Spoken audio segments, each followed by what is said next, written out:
be dancing in the streets, dancing at his feet, dancing in the streets of gold.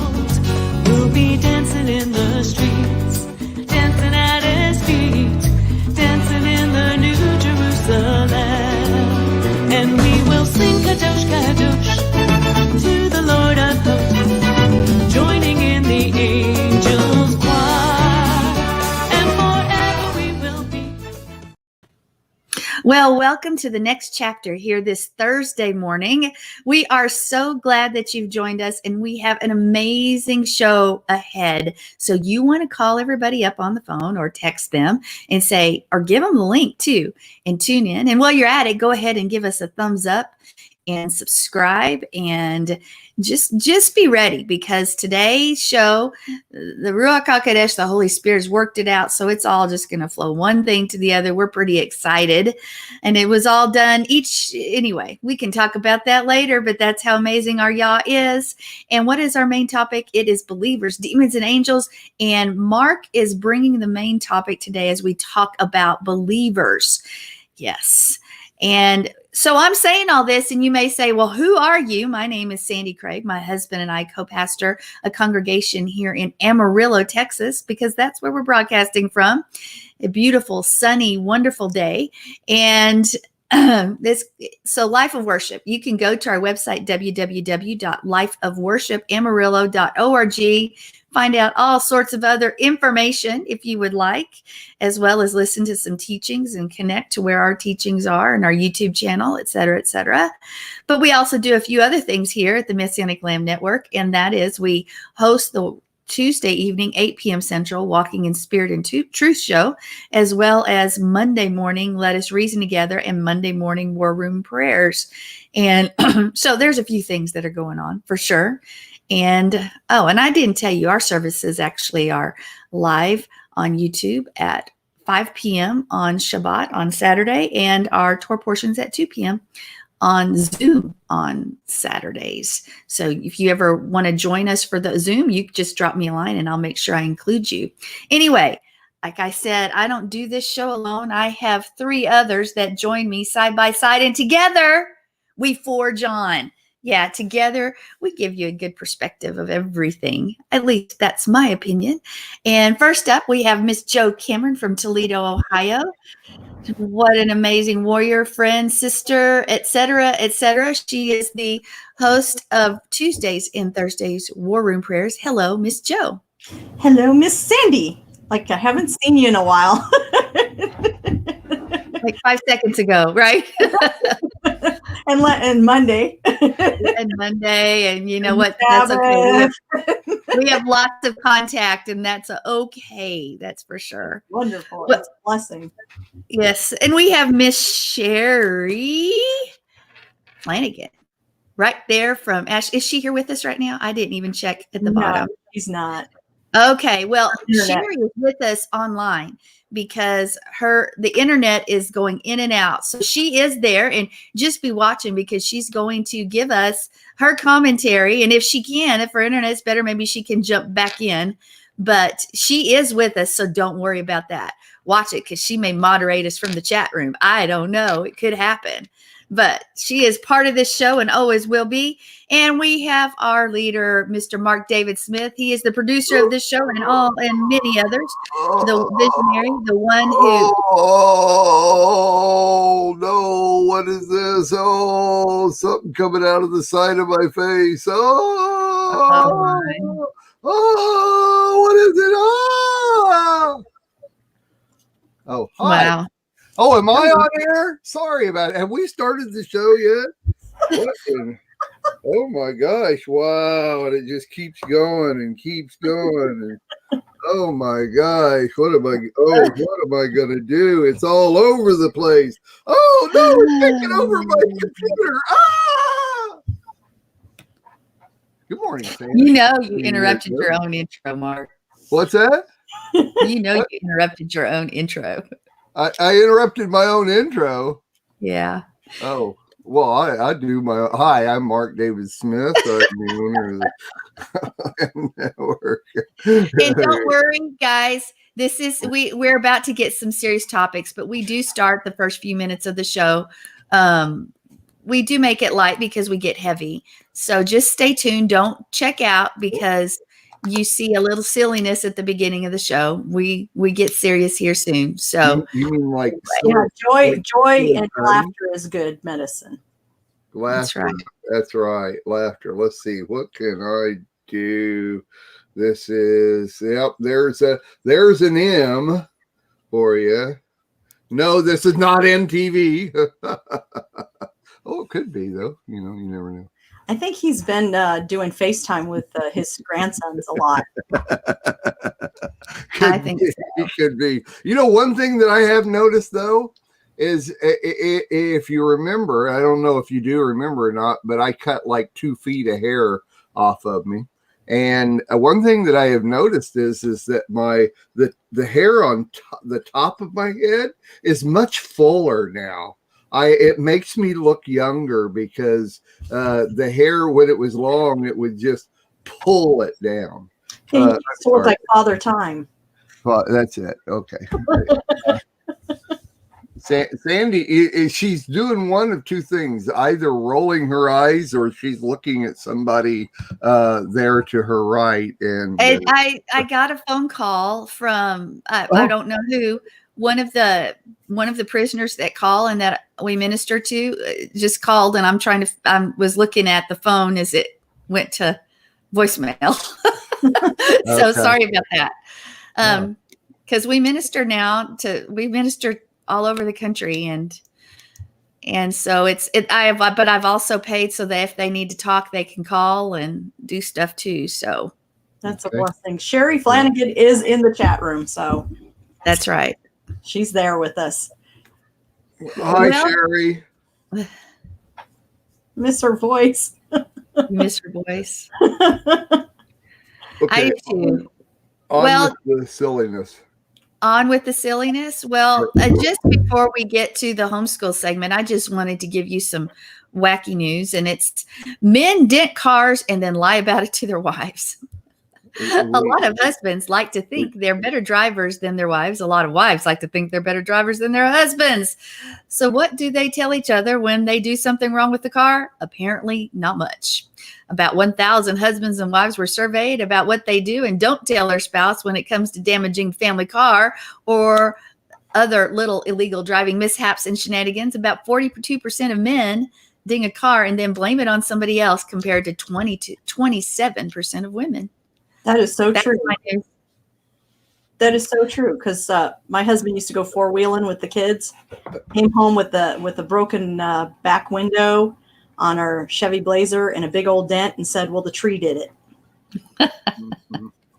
Not him, the tree. And you have evidence to say to the contrary? Yeah, I had 3 children in the back of the car that told me otherwise. And your children have never exaggerated anything or told you anything that I have a 4.5, 5-year-old standing in front of the dent going, "Daddy didn't do it." There you go.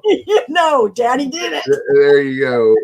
Well, okay. I'm probably going to go more towards your husband, because it's all about what we believe.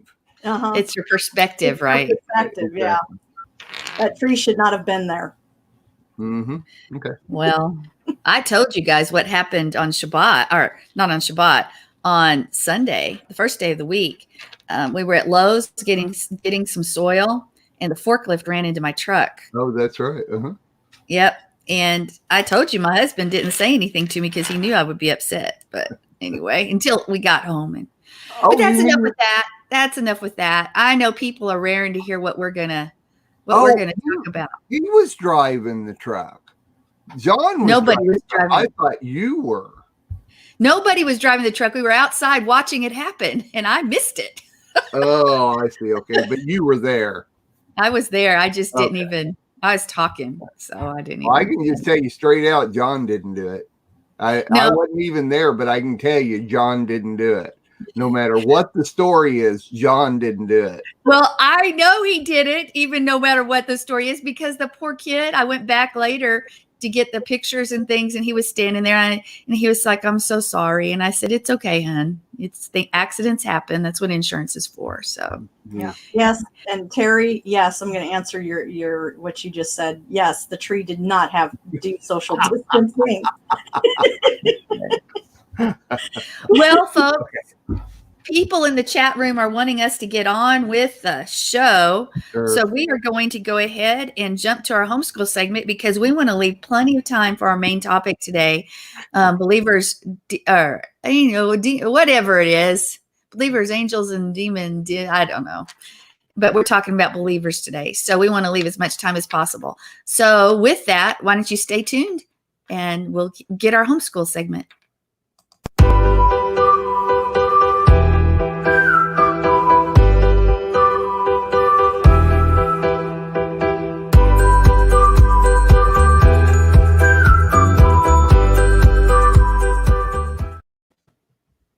Well, I just put in, I think it went in, a website for everybody there.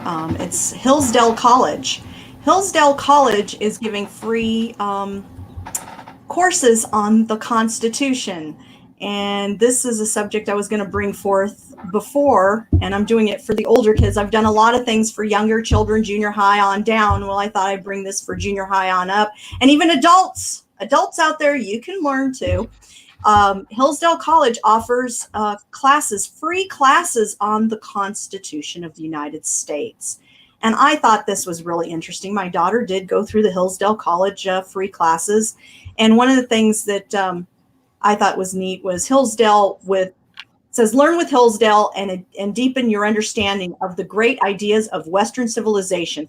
As Thomas Jefferson said, above all things, I hope the education of the common people will be attended to, convinced that on their good sense we may rely with the most security for the preservation of a due degree of liberty. And so if you go to this site that I posted on in the chat there, you can go and down below at the bottom there, when you scroll down, it's Introduction to the Constitution, Constitution 101, Constitution 201. These are all free courses, people. The Presidency and the Constitution, the Federalist Papers, Winston Churchill and the Statesmanship, and Public Policy from a Constitutional Viewpoint, the U.S. Supreme Court, Congress, how it worked and why it doesn't. So you have all of these, and then you have lecture or literature, some of the classes that are free, but I mostly wanted to focus on the Constitution, especially right now. A lot of people have not learned the Constitution like they think they have. And in fact, this time and season, even when you have your kids out of school and you want them to learn more about this, you can learn alongside them.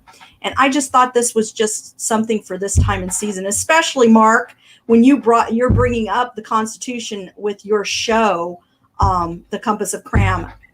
I just smiled and I said, hey, this is something we need to get our kids to learn, and we need to relearn it as well, because we really did not learn like we should have. And that's what I have for today, is go learn the Constitution. I have a question for you, Joe, and really it's something for everybody, because I haven't looked over the information from Hillsdale or anybody else. I would always say, check it out, especially before you do your kids, because people can still have things skewed. I'm not saying they do. I have no idea.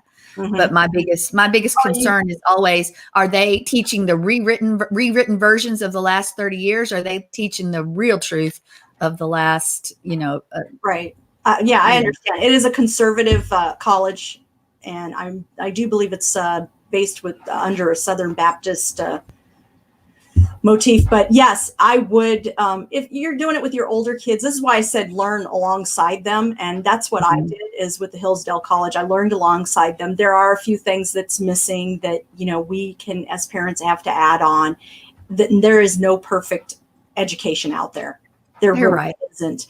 And so we need to just, as parents, no matter what it is, even if it says Messianic, Hebrew roots, Christian, you still need to go alongside your children and be with them to see it and learn with them. Even the parents that are out there with public school children, a lot of them do that they come alongside. What are you learning? Show me your homework. I want to see what's going on, so that they can keep their child on the straight and narrow. And that's one thing, yes, you want to do, but this is just a free course. It's really, in my opinion, I thought it was really good. I used it for Jessica, but I did go alongside her to just keep an eye on it. And plus I had her read the whole Constitution, which she hated me for. Guess what? If you read it and you say it out loud and you look at it, you will learn it. It's exactly right. Use all your senses and it helps you get the information. And, right. and copy it too. Guys, you can have them do copy work. High schoolers can do copy work. Have them copy one of the amendments. That's maybe there's a law that's being, constitutional law that's not being followed accordingly, that they may see and they're getting it wrong. You could say, well, let's go and look at this part of the Constitution. And hey, you know what? I'd like you to copy this, because again, like you said, the 5 senses, and they'll learn. That's good. Another, go ahead, Sandy.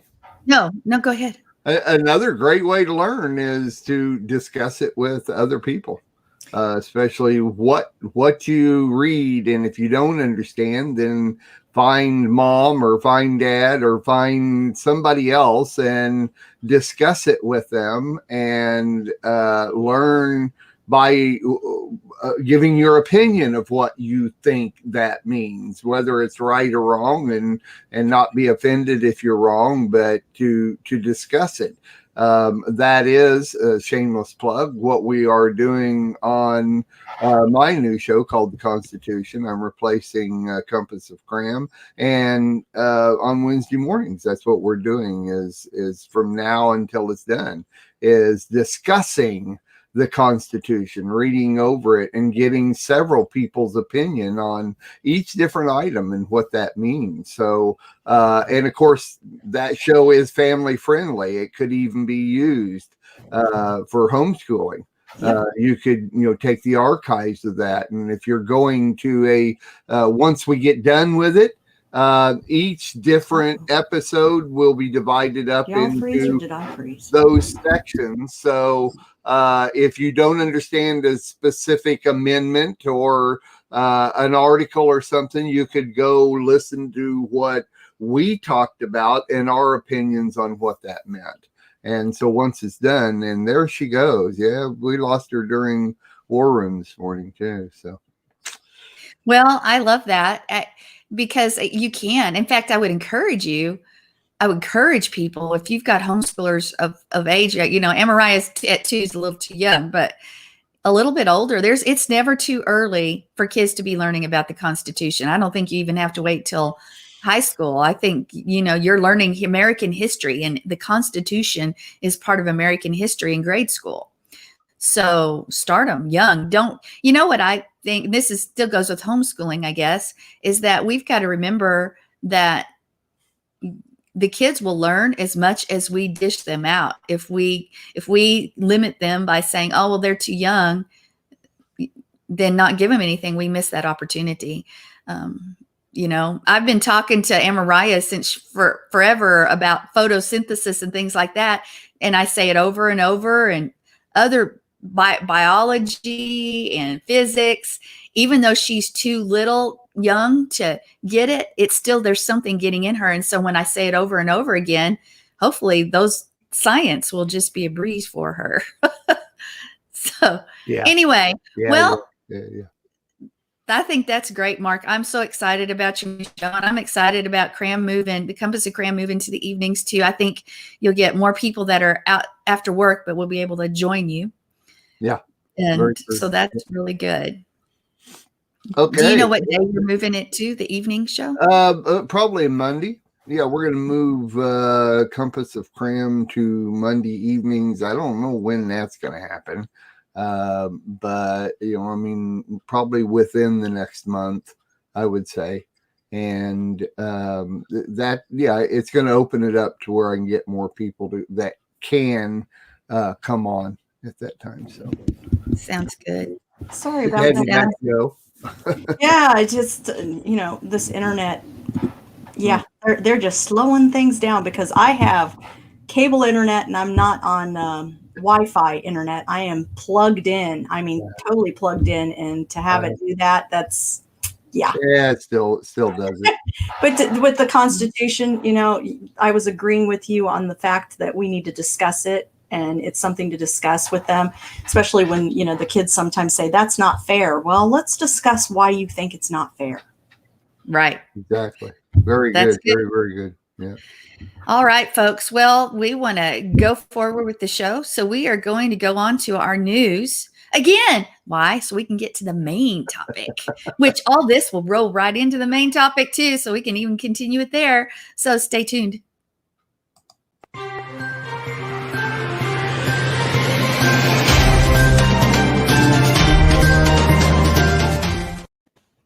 All right. Our news segment today is, where are our constitutional rights? Yeah. Are we letting them slip away? Are we going to stand up for tyranny? Are we going to stand up for when people try do the wrong thing that are called the government in different forms and fashions? I don't know. Well, we need to. And guess what? None of us planned this show like this. It just worked out this way because of the Ruach HaKodesh. Yes, the Holy Spirit. So I'm going to give you a quick rundown of a few things that are happening around us right now that matter to you. Yes. Well, number one, California took away the right to assemble during COVID-19. And remember, some are projecting that they want this isolation, this martial law-esque thing to continue up to 2 more years. So what does that mean? That really means that they have aborted your right to assemble. They have taken away your amendment rights. But that's not it. That's not only it. Let me just tell you about this. This teen was hit with a large fine for playing basketball alone. His father slams the officers for disgusting bullying. And this is from newswars.com. So here we have a kid that's outside playing basketball alone, but he's not allowed to go outside. Okay, where's that in the Constitution? A Canadian teen was slapped with this fine, and his name is William Vogelslang. He's 17. He was by himself on a basketball court at Ava James Memorial Community Center in Ottawa when he was approached by 2 bylaw officers who told him it was not allowed to be there. He was not allowed to be there, according to the CBC. And they cited him a fine of 700 Canadian dollars. That's 500 US dollars.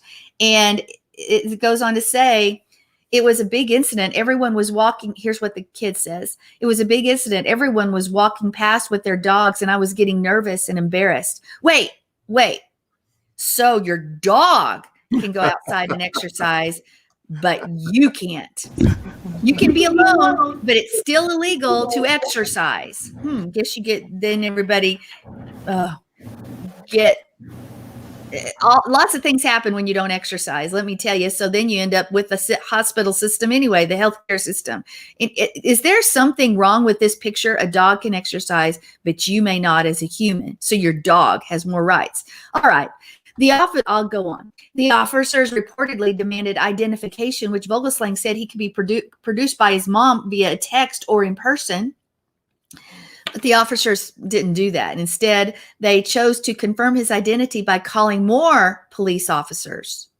So here's this one kid, 17, who was doing nothing. Good kid. And he has all these officers surrounding him. Anyway, those other officers arrived 20 minutes later. Now, think about this too. Article goes on to say, it's hard times right now. I didn't want my parents to pay because it feels like it's my responsibility. This kid has type 1 diabetes and exercises daily to maintain his health, says his father, who slammed the enforcement as a disgusting act of bullying. I agree, people, if you're in Canada or the US, but you need to call these people in Ottawa, and you need to say this is wrong and the fine needs reversed, or I don't know how the system works there, but something needs to be done. And people in the US and around the world, you need to be watching as governments try to continue to take over what is your rights. Now, here it goes on. Texans were fined $4,000 apiece for violating the COVID-19 curfew, police taking advantage of the Wuhan coronavirus by preying on Americans. This article is from InfoWars, okay? This family from Laredo, Texas, was there was a dad with his 2 teenage sons, and one of them was a senior in high school, and they gave them each $4,000 fine. That's $12,000 fine total, folks, because they were out after 10 p.m. All right, you can't be outside after 10 o'clock. Where are your constitutional rights, folks? The police decided to enforce a tyrannical law in this situation. They could have issued a warning for these 3 family members who were practicing social distancing. They were all wearing masks. There was no one near them, and they were outside after 10 p.m. And yet now they were fined. Okay, that is wrong. In fact, I'm going to be calling my governor and our Texas senators and say they need to do something. And I might even send a message to the Laredo Police Department. That is wrong. We live in the United States of America, and you have no right nor authority to do that according to our Constitution. So there's more. I mean, you've got more silliness. Germany's already canceled Oktoberfest. Anybody who's concerned about that, but that doesn't really have anything to do with our Constitution right now. But guys, here's 3 examples. Here's 3 examples where you are being stripped, and we're stripped of your rights. And guys, they don't plan on giving them back. Just be careful. Remember, how do you boil a frog? You just gradually turn up the water, and you don't even know it's happened. Once you give something away, people don't want to give it back. Just like once you're taxed, those taxes are never reversed. You just keep getting taxed upon taxed upon tax. People, wake up. Wake up. Everybody jump in if you have something to say. Oh, Nobody has anything to say. I do. Hold on. Sorry. First of all, social distancing of the basketball. He wasn't social distancing from the basketball or the basketball court, and the tree wasn't social distancing. I'm And the sorry. dog. The dog would. Can you say ridiculous? I mean, come on, people. This is getting to be ridiculous. People are calling people on the phone and tattletaling on them because they're outside walking. And what about the dogs and the people that are walking them? You know, I watched on the world news last night, I think it was, and these people, this is how ridiculous people are getting, was having their dog being walked with a drone because we can't go outside and walk the dog. So they're going to have a drone hooked up to their dog's leash. I'm serious. They had this videotaped and walking the dog. Now the dog was well trained and everything. Hey, hold on, guys. I just tried to post the link, and Facebook said newswars.com cannot be shared on Facebook. Yeah. Oh, that's another thing. If you share certain things on Facebook, you'll go to Facebook jail because you're not social distancing. Again, oh my goodness. You cannot put a web page on because you're not social distancing. I mean, this is getting to be ridiculous. Wow. So they don't want the truth out there. They want the people should leave Facebook. They should leave it. I'm sorry, folks. This community, they're tyrannical, and and they're making money off you folks. And then they're going to tell you can't give information. My goodness, Facebook needs to get a clue. And so does YouTube. I'm sorry. Not just Facebook. It is Instagram. It's tweet, whatever that Twitter thingy with the bird that goes tweet. Do you not understand, folks? These people are government owned and controlled, and they are passing the liberal lies. And you guys just sit back and we take part in it. Guys, we should not take part in their ridiculousness, and we need to be doing something about it. Oh my goodness. Yeah, I'm a little angry right now.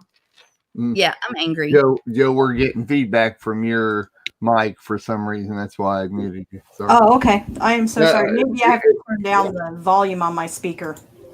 Yeah, I'm with y'all.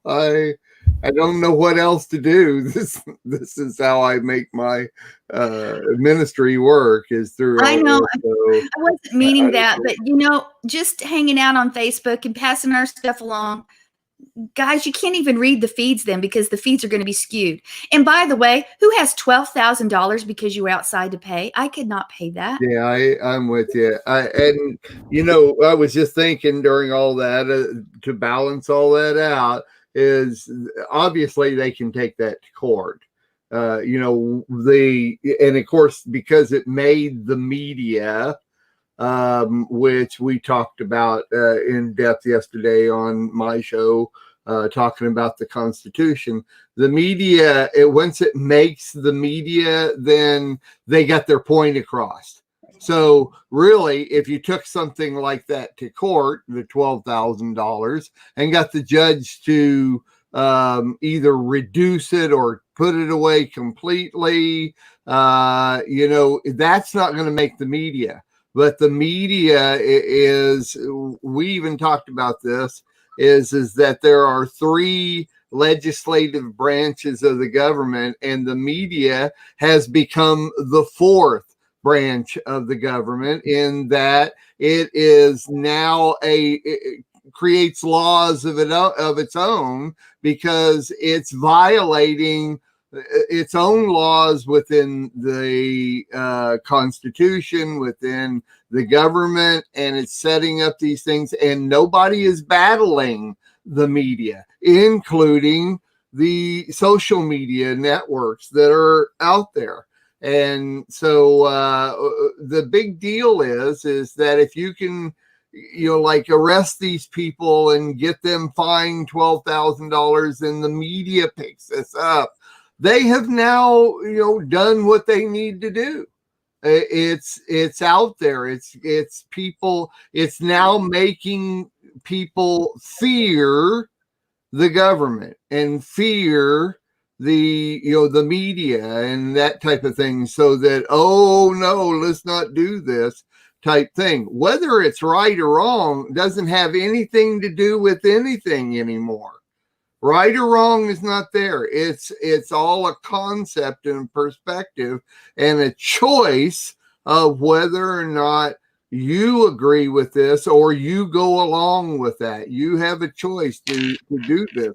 Those people that got $12,000 worth of fines can all take that to court, and most likely the judge will drop it all, or just give them, it'll go on their record or whatever like that. But like I say, and I'm not demeaning what you're saying at all. I'm not bringing what you're saying down. I'm just saying that they have their own agendas for step by step, just like you're talking about with the frog scenario, step by step, little baby steps at a time.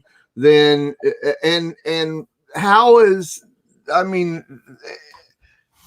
it's just the way things have happened for the past 20, 40 years, is that little by little by little by little things have changed, and most of the time we don't even know they've changed until after they've happened. And why do they change? Simply because people accept it or think it's not all that bad. And I go back, my scenario is always to go back to the movie Gone with the Wind, because the word damn was used in that movie, and there was an uproar because one word that is actually commonly used amongst everybody, even religious people, use the word damn sometimes. But in a movie back then, it was a big issue. Well, because that was accepted, then now other things start coming into different movies. And so when you accept this, then you have layers of, okay, we can accept this, we can accept this. And now you can watch an amazing, really good movie, and it has so many stinking cuss words that don't apply to what they're saying at all. but it ruins the entire movie because, you know, I'm just using this as an example, but you know, it's little by little, it's baby step upon baby step that they inject this. And it's the same thing with arresting these people or giving them fines for, you know, this much money and stuff, is just getting it out there in the media so people know that, okay, this happened, and now this is going to happen, and this is going to happen. And that's not a little baby step. $12,000 is not a little baby step, but with all of these other things that you're bringing in, a couple of other, you know, news stories and stuff, that's 3 news stories among hundreds of thousands of news stories like this. But no one person is going to read the 100,000 different news stories that have happened, but they're going to get a few of them, and it's like, oh wow, this is really what the government's doing now, so we better watch ourselves. Not that we better stand up and say something against it. We better watch ourselves, or it's going to happen to us. That is the mindset that has been created by allowing the word damn into Gone with the Wind, because it's a little bitty thing that has grown into a massive thing that's just accepted. And that's the way I see it. Well, you know, also we need to educate ourselves, and like you're doing with the Constitution, because a lot of people can educate themselves. There's been times like, there was an article that I read here recently. Yes, it was at the Nuts and Fruit State, California. I was raised out there, but this one woman and her husband owned guns, and the husband or someone in the family had to be taken away because they got mentally unstable. Well, the woman owned her own gun. They removed her gun as well from the house, which is not constitutional. She even went through the Constitution and showed it to them and proved it. And she's still fighting that. She's gone to the Supreme Court and everything. And people, you need to learn your constitutional laws and rights, because if you don't, it's going to be taken away from you. And that's one thing that's happened in the school system.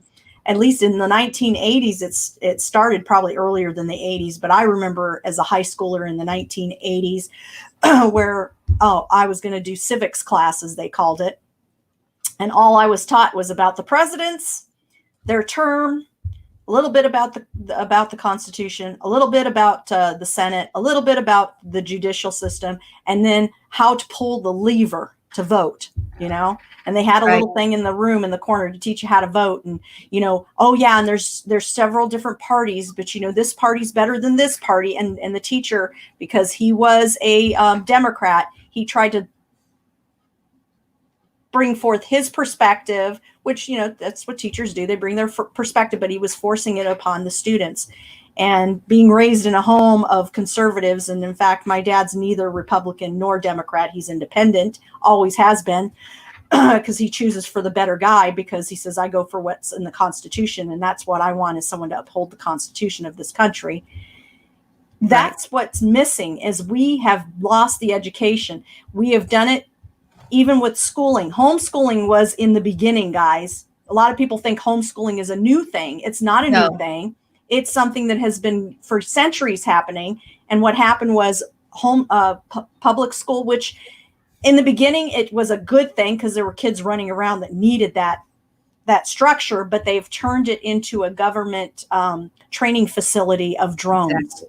So, and these kids are not being taught. And this is why, as parents, we need to teach them. And I think next week I have a good news segment to follow this. Great. Awesome. Well, you guys, we're really sort of going to continue this discussion, but Mark's going to take it over as we go to our main segment, Believers, Demons, and Angels. And we're talking about believers today. So we'll be right back.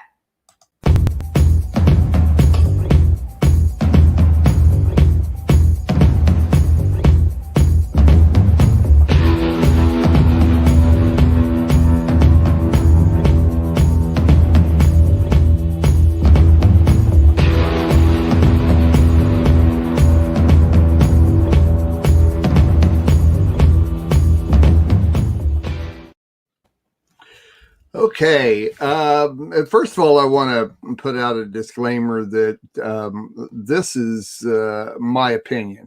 What I'm going to give you here is my opinion. It's based on research that I've done and a perspective that I have towards believers believing in things. I did a teaching, I believe it was about 13, 14 years ago. I think it may have been even longer than that, called Why We Believe What We Believe. So this is not like a new thing that we're doing this video series called Believers, Demons, and Angels. And I said, okay, I'll teach on believers, and went out and did the research. Now, this has been a main study of mine for a long time, which has actually branched out into several other things that all incorporate. So the last time, this is Believers 2, part 2, I guess we could call it. And the first time I gave definitions of words like believer and for I don't have my notes up, but being naive and gullible, and there's a word called credulous, meaning that you believe every wind of doctrine. You just let anything come into you without checking it out. People don't be credulous, whatever. But let me just preface a lot of this by saying that some people just literally can't help it. In a lot of ways, it's the way they were raised. It's and it does, believe it or not, there is a chemical part of our brain that the hypothalamus and different things in our brain that do regulate our emotions, our feelings, and our belief systems. And so we literally can't put anybody down, and we shouldn't anyway, but we can't put any people down for believing a specific way. But one of the real huge things with me in my research and my thoughts about this, the Lord and I have talked many times about this. I've prayed in depth on this because of my views, being a realist, being someone that deals with things as they come upon me, as life is presented in front of me. I deal with that the way it is right then and there.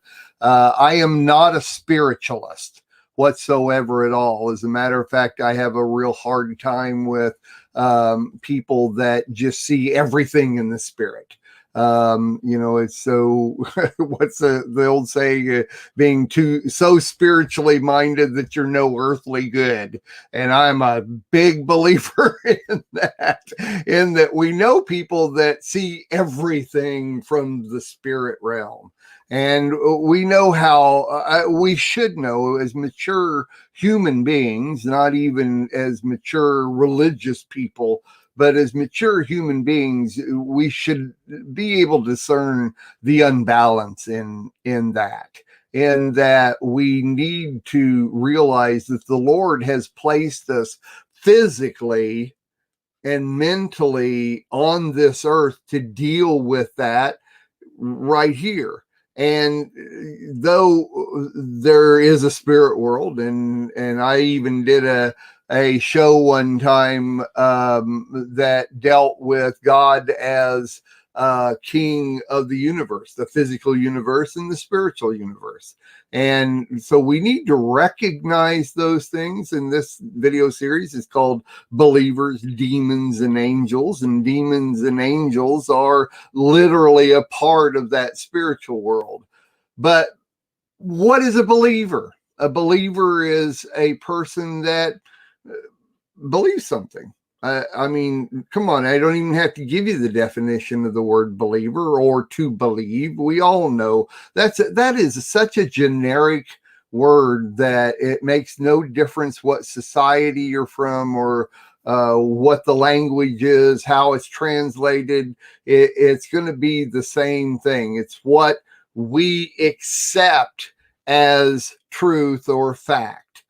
We believe that then, and whether or not, there's a couple of different ways you can believe something just based on the fact that somebody said it, you read it, you heard it, you watched it on a video, all those different things. You can believe it, or you could believe it because you physically experienced that thing. You saw it with your own eyes, and there was nothing to spiritualize with it, or you experienced it because it's, even the spiritual thing, you could experience that because God placed it in your spirit realm of your life, your soul. It's part of you. You can believe that. So there's a couple of different ways to believe something.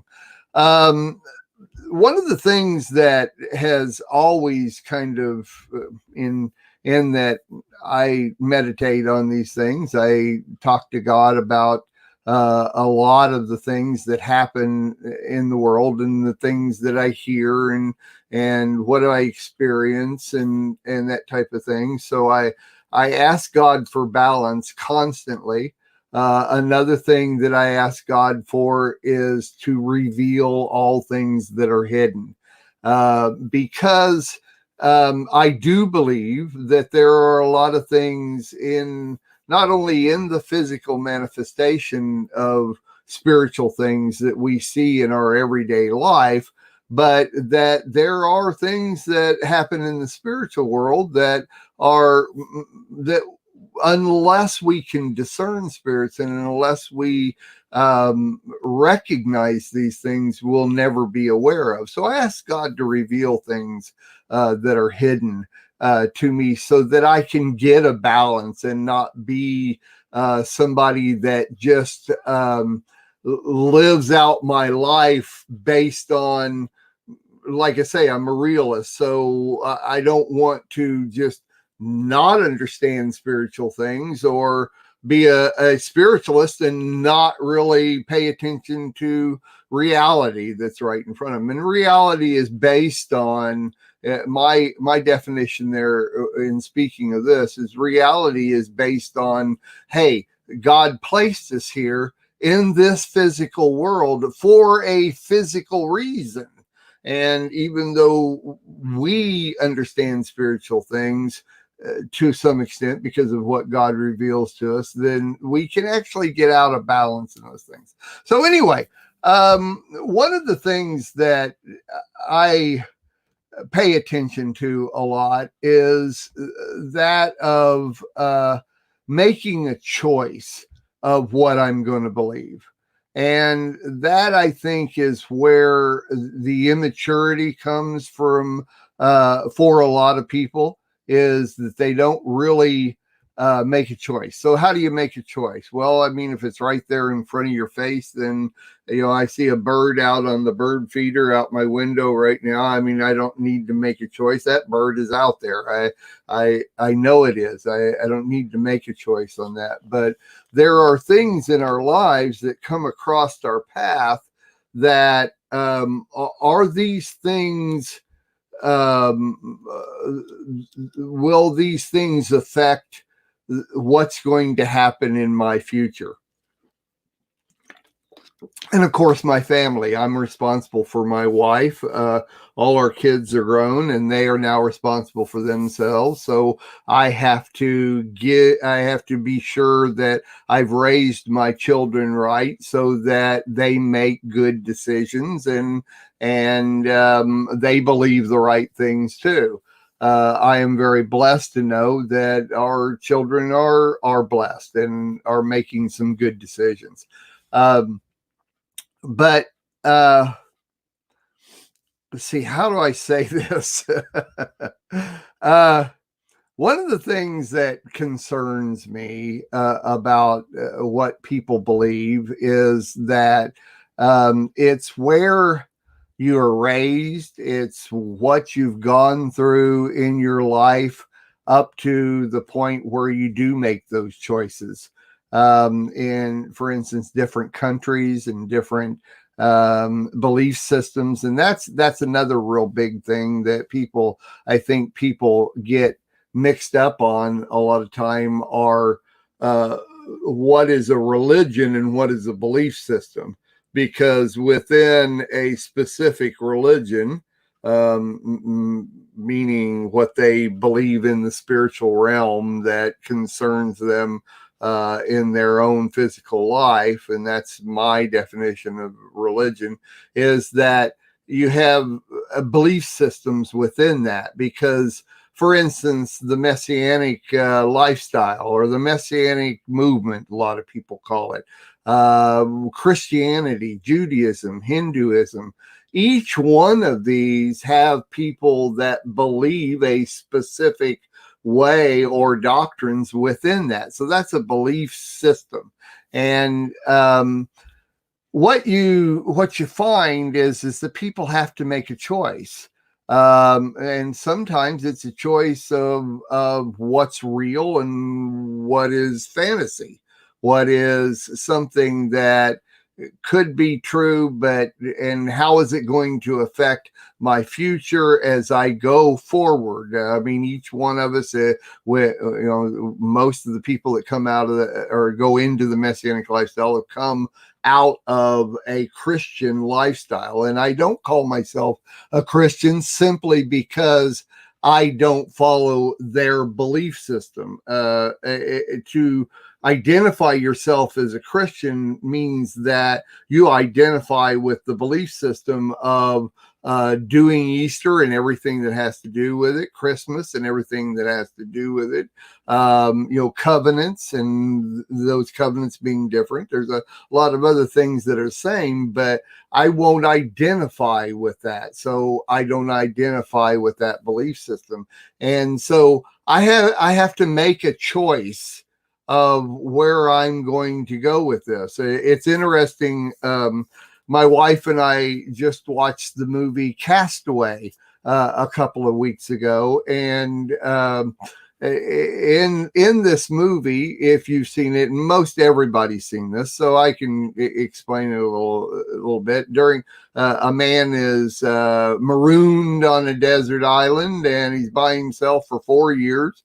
And he used to be a FedEx corporate guy, and he was on a plane that was transporting a bunch of FedEx packages, and it went down in the ocean, and he got washed up on shore, and a lot of the packages washed up, and one of them was I believe it was a soccer ball. Well, he opened up this soccer ball, and through a course of several different things, the soccer ball became a friend of his. He called Wilson, and Wilson was with him most of that time, and his reality kind of changed in that whether or not he truly ever believed the soccer ball was an actual real entity that could hear him, talk to him. In the movie, you'll see that he literally feels that he gets something back from the soccer ball by talking to him.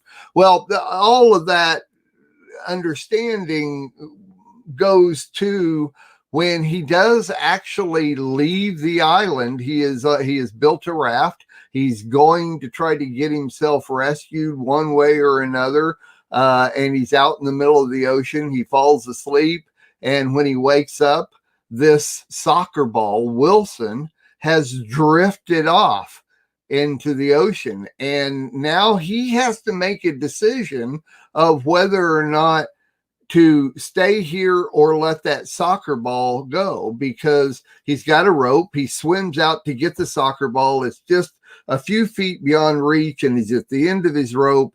He actually loses the rope.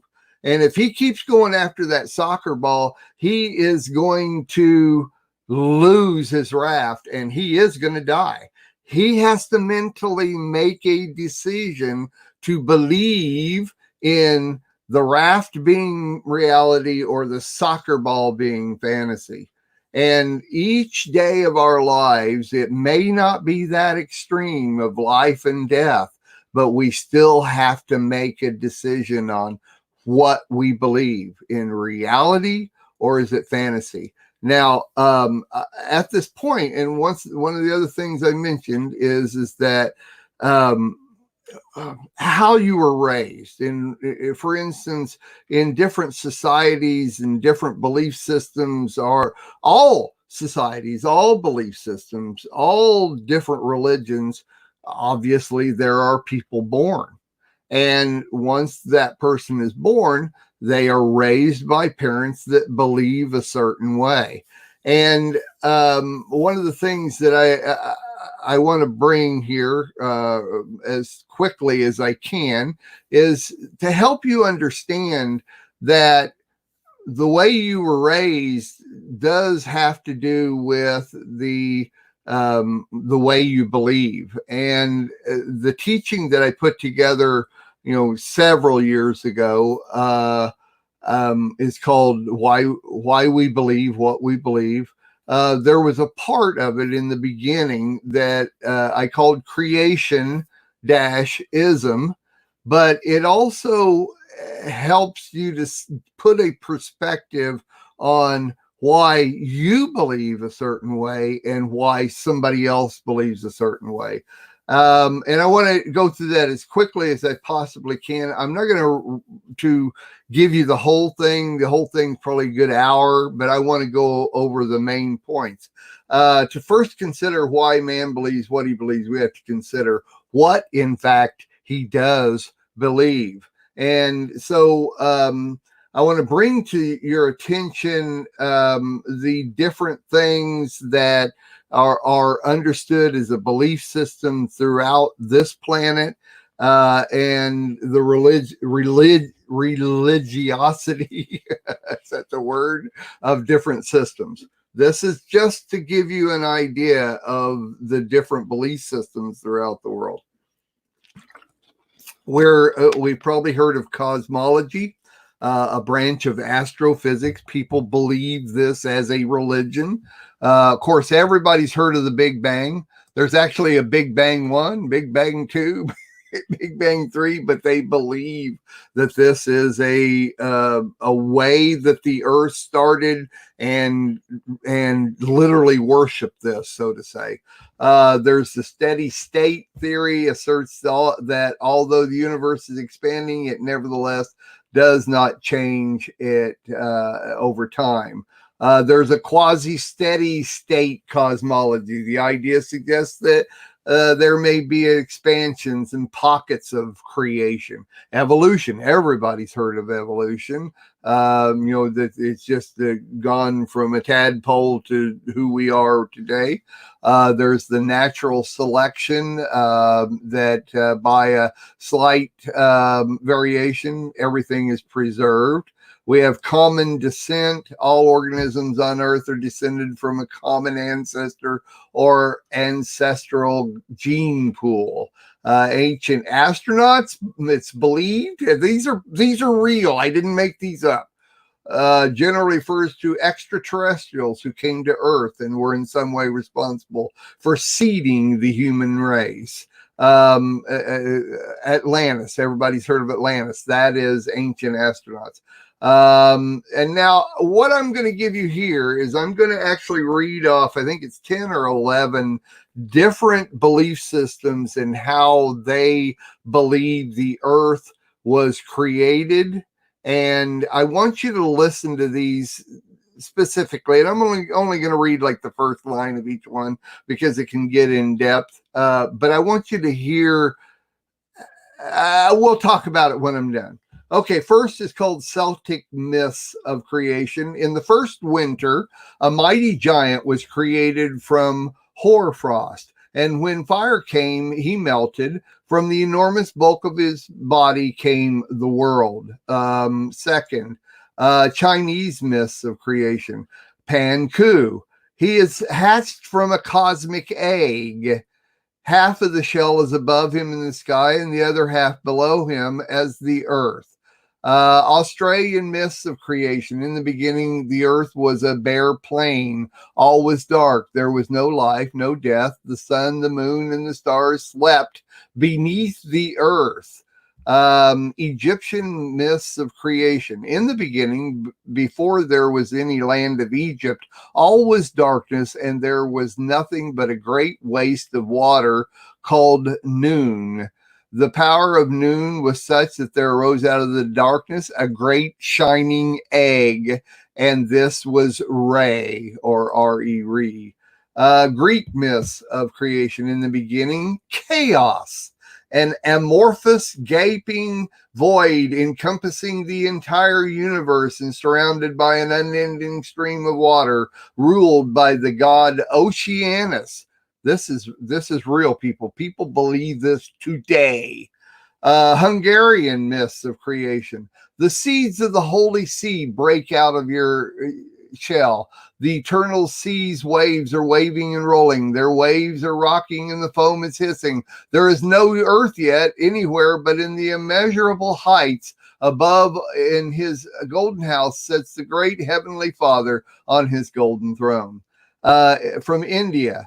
The Vedic traditions of India tell us that we are now in the fourth age of mankind. The Vedas called them the Golden Age, the Silver Age, the Bronze Age, and we are now, according to their scriptures, in the Iron Age.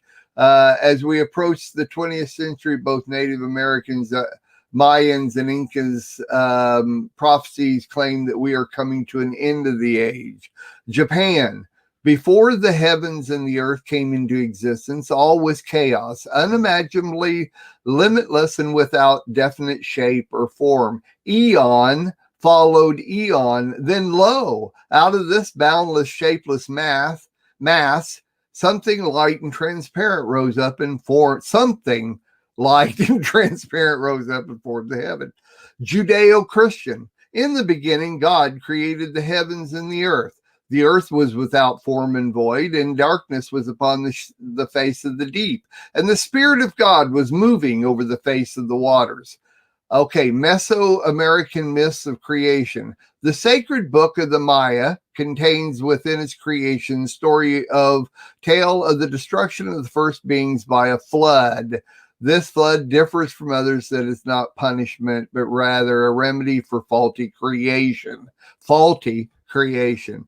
The Incan Indians in the beginning, Lord Kon-Tiki Varoka, prince and creator of all things, emerged from the void and created the earth and heaven. Then he created animals and a race of giants who lived in eternal darkness as he had neglected to create a source of light.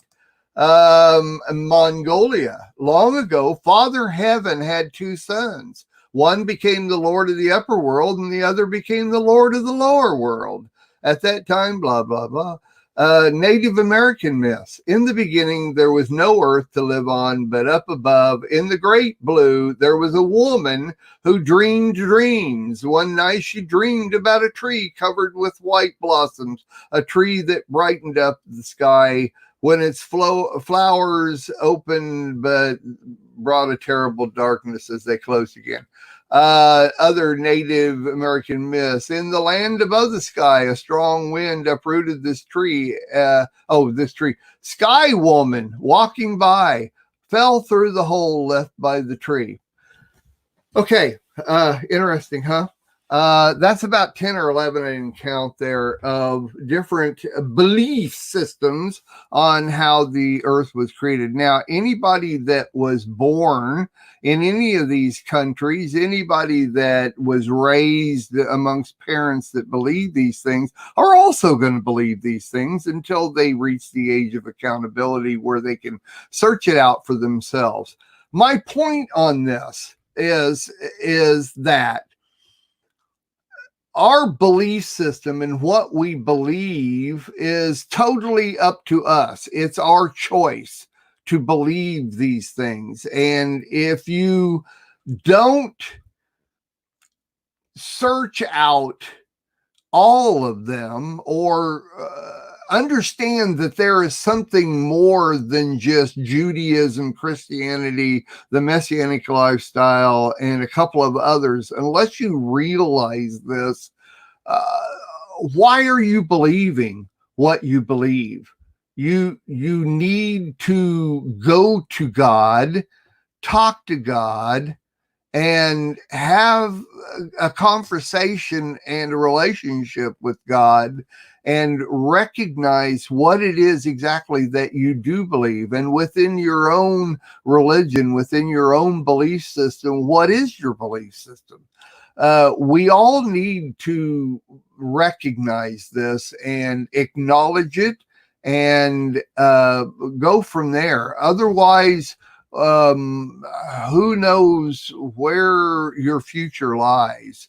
And that's about what I've got there. I mean, obviously I've got just pages and pages and pages on all of this kind of stuff. And once again, unless we literally think about this and recognize it, some people are out there.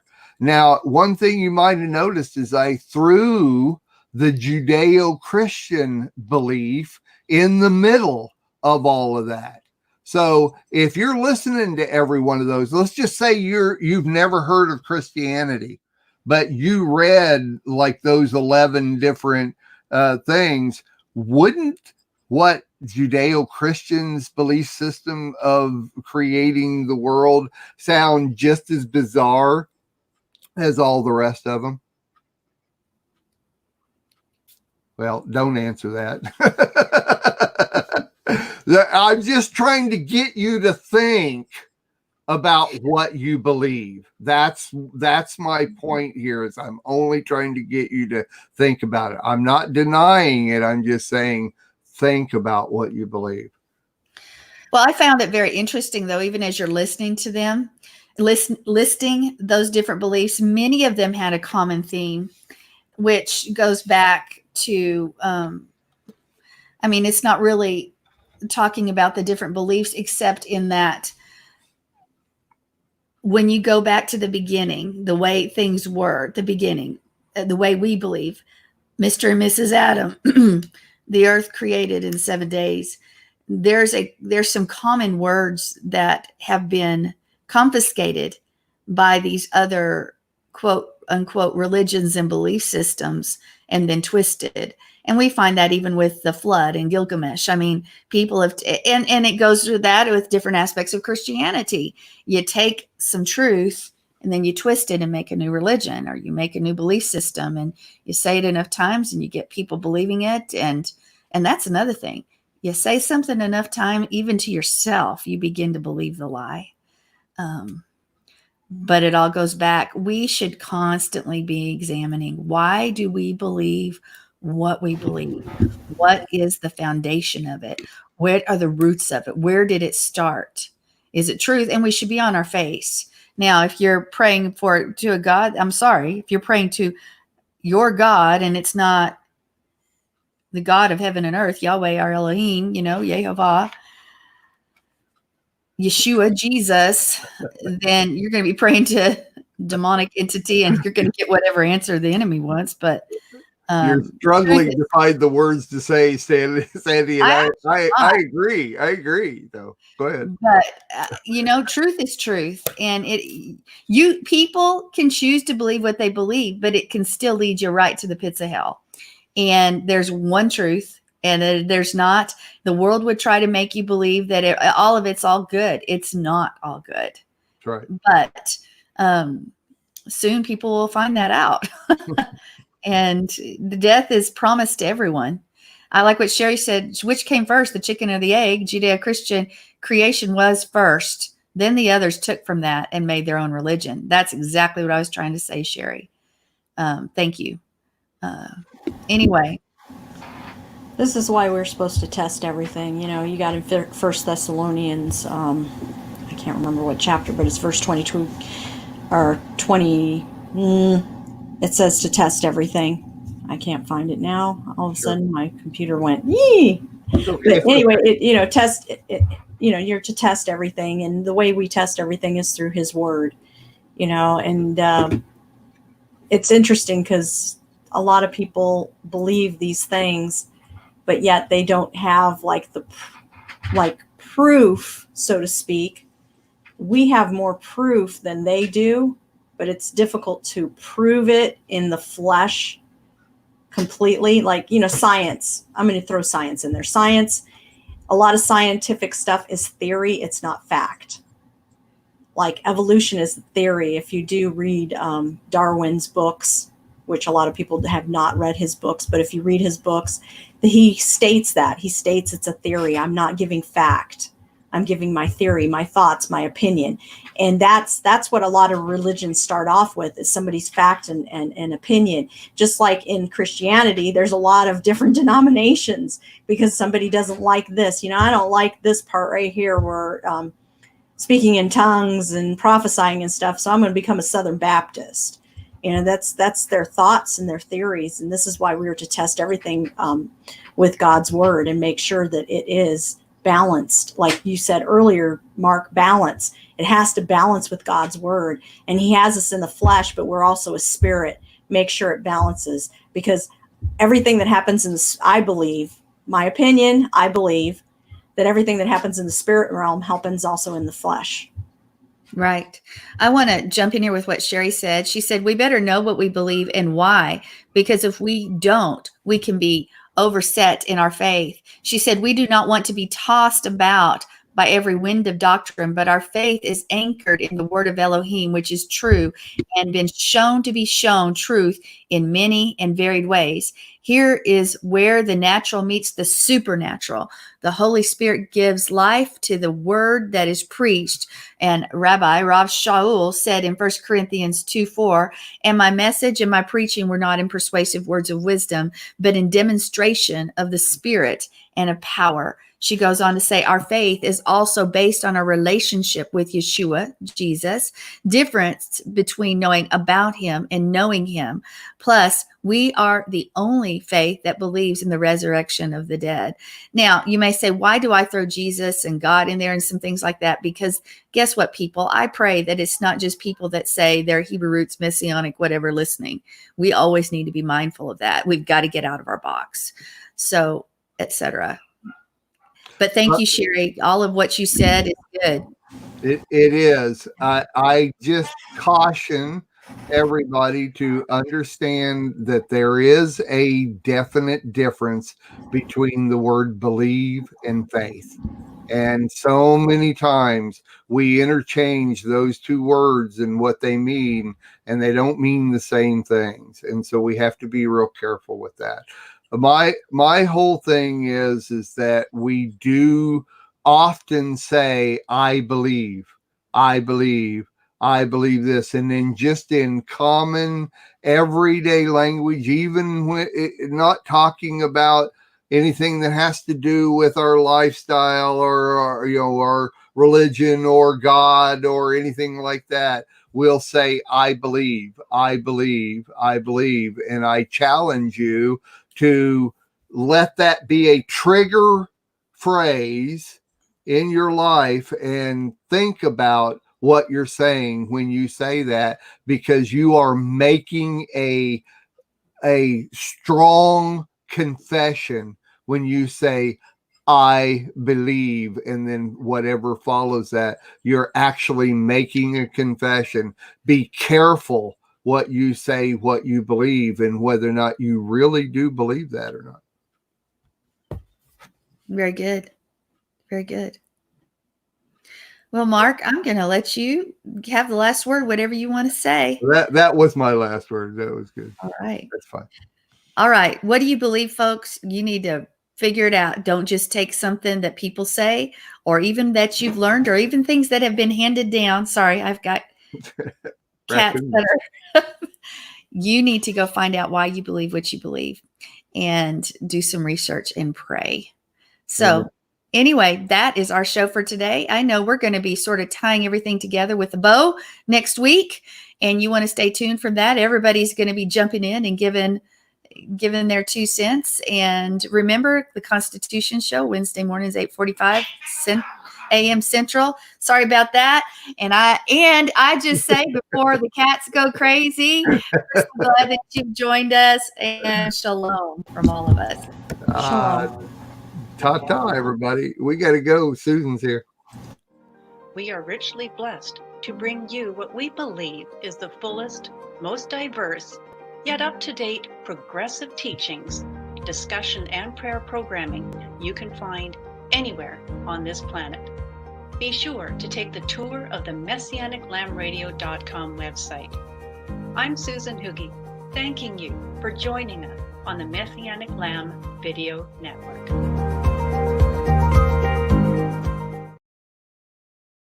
We'll be dancing in the streets, dancing at his feet, dancing in the streets of gold. We'll be dancing in the streets, dancing at his feet, dancing in the New Jerusalem. And we will sing Kadosh, Kadosh,